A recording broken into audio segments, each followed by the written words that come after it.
Hello friends, welcome to my channel your love ঋতুতে তোমাদের অনেক স্বাগতম। তোমরা কেমন আছো বন্ধুরা? আশা করি তোমরা সবাই অনেক অনেক অনেক ভালো আছো।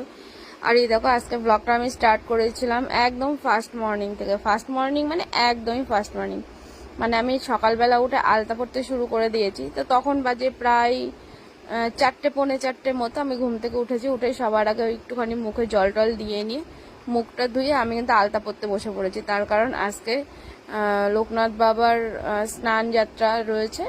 তো আমাদের এখানে কৃষ্ণনগরে লোকনাথ বাবার মন্দিরে কিন্তু জল ঢালা হয়। তো যেহেতু ছোটবেলা থেকেই যাই, তো এবছরই বাদ যাবো কেন, আর যাই কিন্তু অনেকটা সকালবেলা একদম ফার্স্ট মর্নিংয়ে উঠেই কিন্তু আমরা যাই। তো যথারীতি প্রতি বছরের মতন এবছরও আমি পুরো পৌনে 4টের সময় ঘুম থেকে উঠে পড়েছি। আর উঠে পড়ে নিয়ে যেটুকু রেডি হওয়ার আমি রেডি হয়ে গেছি। আর এই যে এই শাড়িটা দেখতে পাচ্ছ, প্রতি বছর এইরকম লাল পাড়ের সাদা শাড়ি পরেই যাই, কারণ এটা একটা ছোটবেলাকার ঐতিহ্য আমার মনে হয়। আর ভীষণ ভালো লাগে। খুব ছোট যখন ছিলাম মাসিরা এই রকম শাড়িগুলোই বেশ সুন্দর উঁচু করে পরিয়ে দিত, লাল চুড়ি সাদা চুড়ি দিয়ে, বেশ ভালোই লাগতো। তখনকার দিনের কথাগুলো মনে পড়ে। তো এখন আর অন্যরকম কোনো শাড়ি পরে যায় না, আমি এই শাড়ি পরেই কিন্তু বেরোই। তো এই দেখো, এটা হচ্ছে আমার বাড়ির সাদা ফুল গাছ। দেখো কত ফুল ফুটে রয়েছে, আর অনেক বড় বড় ফুলগুলো। তো আমি এই যে বাবা লোকনাথের জন্য ফুল নিচ্ছি, বাড়িতে তো নেবো, এছাড়া এই রাস্তায় যত ফুল সব কিন্তু আমরা কালেক্ট করতে করতে যাবো। আমরা বলতে আমি, কারণ ভীষণ ভালো লাগে রাস্তায় এরকম বছরে 1-2বার ফুল তুলতে, তাই না? তো রাস্তায় যেতে যেতে তো দেখি অনেকে অনেক মানে দিদিমা বা মা মাসির বয়সী অনেকে রয়েছেন যারা ফুলগুলো তুলছিলেন, অনেক ভালো লাগছিল দেখে। তো আমি ওখান থেকে কিন্তু প্রচুর মাধবীলতা, সন্ধ্যামালতী, টগর এইগুলো পেয়েছিলাম। আমি কিন্তু এগুলো নিয়ে নিয়েছিলাম। আর চলো ব্লগ তোমরা দেখো, আশা করি তোমাদের ভালো লাগবে। তো এই যে এটা আমাদের কৃষ্ণনগরে তো এটাকে কোরের নদী বলা হয়, কিন্তু অ্যাকচুয়ালি নদীটা জলঙ্গি। তো তোমরা জানো যারা নবদ্বীপে, গঙ্গা আর জলঙ্গি কিন্তু মিলিত স্থল। তো ওইটা নবদ্বীপে যখন গঙ্গায় কেউ স্বরূপগঞ্জ থেকে নবদ্বীপ ঘাটে যায়, তো তখন কিন্তু এটা খুব ভালোভাবে বোঝা যায়। তো যাই হোক না কেন, আমাদের কৃষ্ণনগরে তো গঙ্গা নেই, আমাদের কোনো কিছু হলেই জলঙ্গিতেই স্নান করতে হয়।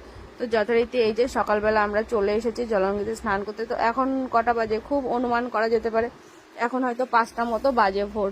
আর দেখেছো কত লোক, এরা যারা এসেছে প্রত্যেকে কিন্তু লোকনাথের মাথায় জল ঢালবে বলেই এসেছেন। সব পুণ্যার্থীরা এক জায়গায় জড়ো হয়েছে। তো চলো, আমার স্নান টান কমপ্লিট হয়ে গেছে। এবার কিন্তু এখান থেকে বেরিয়ে আমরা মানে একদম সোজাসুজি মন্দিরে প্রবেশ করবো। তো চলো, এখান থেকে আর দেরি না করে, দেখো আমি উঠতে পারছিলাম না, একটা কাকিমাকে বললাম যে আমাকে একটুখানি ধরো, নাহলে আমি ধুপুস করে পড়ে যাবো। এমনিতেই তো শাড়ি পরার খুব একটা আমার অভ্যাস নেই, তারপরে আবার যখন শাড়ি পরেছি তো বুঝতেই পারছো কি অবস্থাটা হয়ে আছে আমার। আমি শাড়ি পরে নড়তে চড়তে আমার ভীষণ অসুবিধা হয়, কিন্তু তবু অকেশন পারপাসে শাড়ি পরতে তো একটু অন্যরকম মজা লাগে বলো।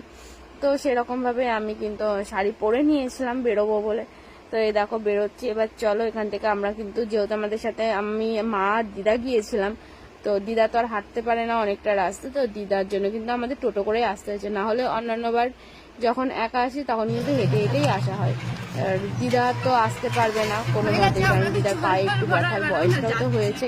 তো যার কারণে কিন্তু দেখো আমরা টোটো করে নিয়েছি, আর টোটো করে আমরা রওনা দিয়েছি টুকটুক করতে করতে। তো এই যে আমার মা আর দিদার বল বর্ষা বলতে পারো আমি। যেখানে যাই না কেন আমরা 3 দিন প্রায় একই সাথে যাই, আলাদা আলাদা করে যাওয়া হয় না। তো এই দেখো চলে এসেছি আমরা আমাদের লোকনাথ মন্দিরে। তোমরা ব্লগটা দেখো, ব্লগটা তোমাদের কেমন লাগবে অবশ্যই কিন্তু কমেন্ট করে জানাবে বন্ধুরা, কারণ তোমরা না জানালে তো আমি বুঝতে পারবো না আমার ভিডিওগুলো তোমাদের কেমন লাগে। তো তোমাদের কাছে রিকোয়েস্ট করছি অবশ্যই কিন্তু তোমরা ব্লগটা মানে শেষ অবধি দেখো, আর তোমাদের কেমন লাগছে সেটা কিন্তু অবশ্যই তোমরা কমেন্ট করে জানাবে। এটা তোমাদের কাছে আমার একান্ত রিকোয়েস্ট থাকবে, কারণ তোমরা যদি না বলো তাহলে বুঝতে পারবো না আমার ব্লগটা।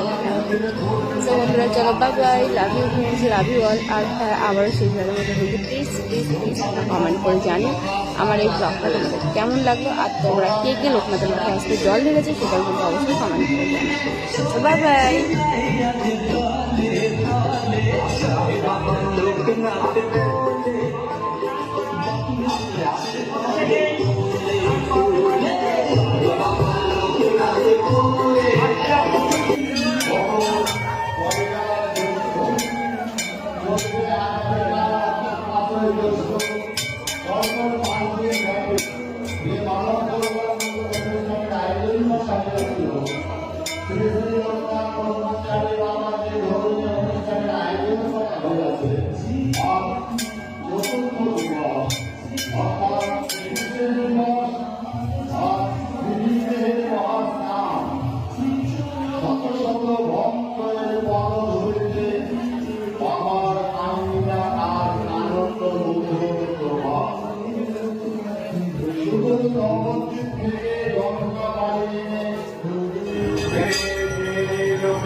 যোগীদের মেলা তুমি পাগলে আমি পাগলে হতে হবে